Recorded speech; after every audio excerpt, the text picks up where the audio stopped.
Good evening and thank you for joining us on this Christmas Eve. I'm Angelique Lizardi. A piece of Tucson history moments away from being preserved, stolen. The iconic sign from the notorious No-Tel Motel near Grant and Oracle. And tonight, an interview you'll only see on 4. Chief investigative reporter Corus Nylander speaking with a man who says that he helped the thief take down the sign, but for good reason. Now he joins us live just outside of the No-Tel Motel right now with more. Corus. Yeah, well, Angelique, just behind me here is really all that's left of the old motel here. If these walls could talk, well, they'd probably tell us something we don't want to hear on Christmas Eve. It's that sometimes dark and mysterious history that's really made this a local landmark, and more so, its large sign, which has now gone missing, stolen just hours before it was supposed to be taken to a local museum.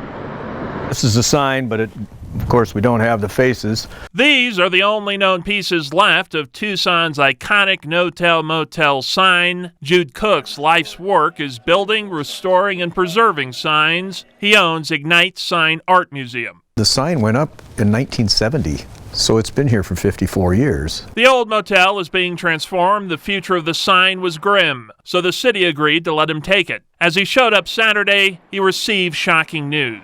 But when I got a hold of the superintendent on the site, he said, no, one of your guys stopped by yesterday and took the faces. He knew that wasn't true. The construction crew showed him surveillance video showing this mystery man in a cowboy hat and safety vest indeed taking the sign faces. He had the audacity to go ahead and don the vest, go up and show and say it was there. I mean, I give the guy credit for what he pulled off. As a matter of fact, I was the one who helped him get it down. Speaking exclusively with News 4 Tucson, this construction worker who doesn't want to be identified says he thought the man was with the museum, so he helped bring down the good old sign. Heartbroken to learn now he was duped. I was kind of mad, man, because I know it was going for a good cause, you know, and I kind of felt bad. Yeah, I felt terrible.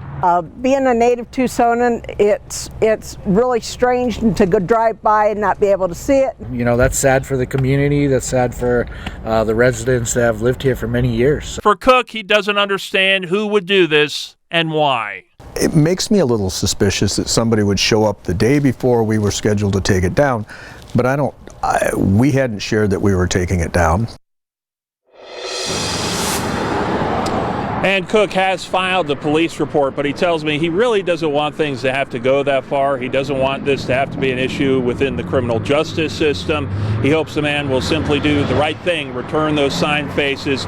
He could just drop them off over at the museum, and in the good, wholesome nature of the motel's name, he says no questions will be asked. We're live tonight from the west side. Corus Nylander, News 4 Tucson.